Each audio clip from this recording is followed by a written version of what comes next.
I'm Teresa Klotz, and I'm going to be reading the first little section of an essay that was in my honors project.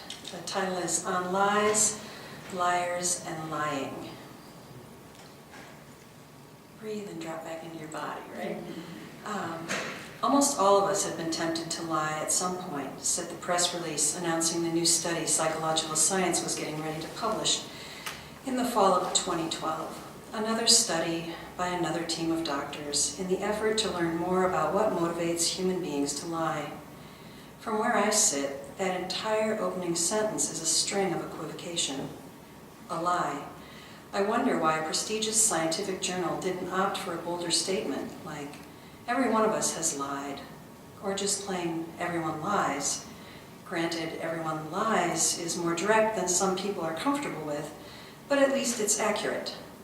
Plus, it doesn't reinforce the illusion of a gray area for those of us who think we've escaped the almost all of us equivocation. Why are we so reluctant to say that everybody, every single person is guilty of lying? We've lied in the past and we're well on our way to lying in the future. We lie. I'm not talking about little white lies either, the tidbits that we tell ourselves are victimless lies. I'm talking about the stuff that's not fit for public consumption, the information you would just as soon take with you to the grave, the stuff that is nobody's damn business, the stuff that happened so long ago, how could it possibly matter now? Except those aren't lies, those are secrets. Secrets are different. Everybody knows that. The lie is the thing I say out loud, the spoken declaration, 2 beers, officer. Secrets live in the details that I choose to withhold, O'Doul's or microbrews, frosty mugs, 64-ounce pitchers, or beer bongs, sipped over the course of the evening, chugged down at last call, or not counting this one in my lap. All right then, if we grant our right to withhold information selectively, to keep secrets, then who outright lies? Well, that's easy. Liars lie. I know you'll recognize at least some of these people.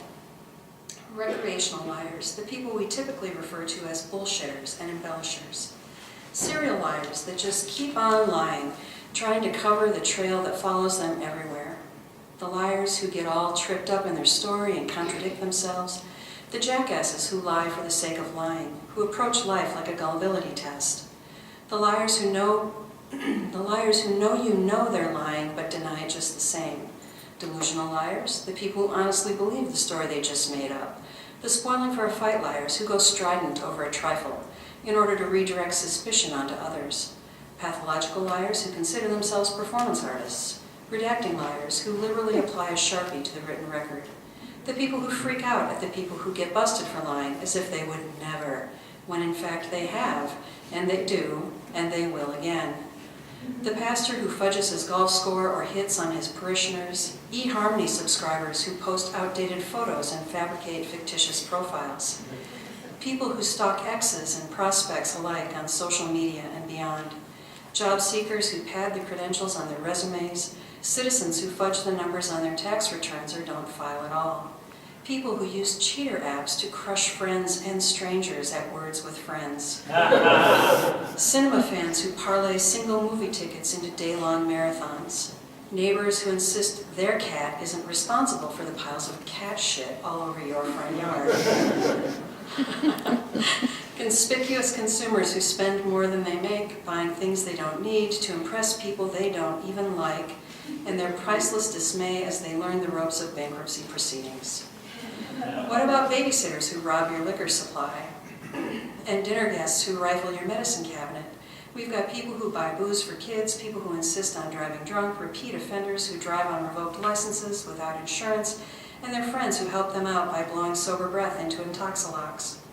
There are the people who take advantage of young women who are too drunk to defend themselves, witnesses who look the other way, adults who help their children cover it up, and an entire justice system that puts the responsibility for sexual assault back on the victim. Madcap partiers who make controlled substances fun, patients who study the DSM to give credibility to the symptoms they fake or procure prescription medication, the people who sell their meds for cash, those who buy them, and those who slip them to others, setting the stage for sexual assaults on unconscious, blacked-out victims. Add to those the lucky ones who don't accidentally overdose or wind up in prison, who treat rehab facilities like revolving doors.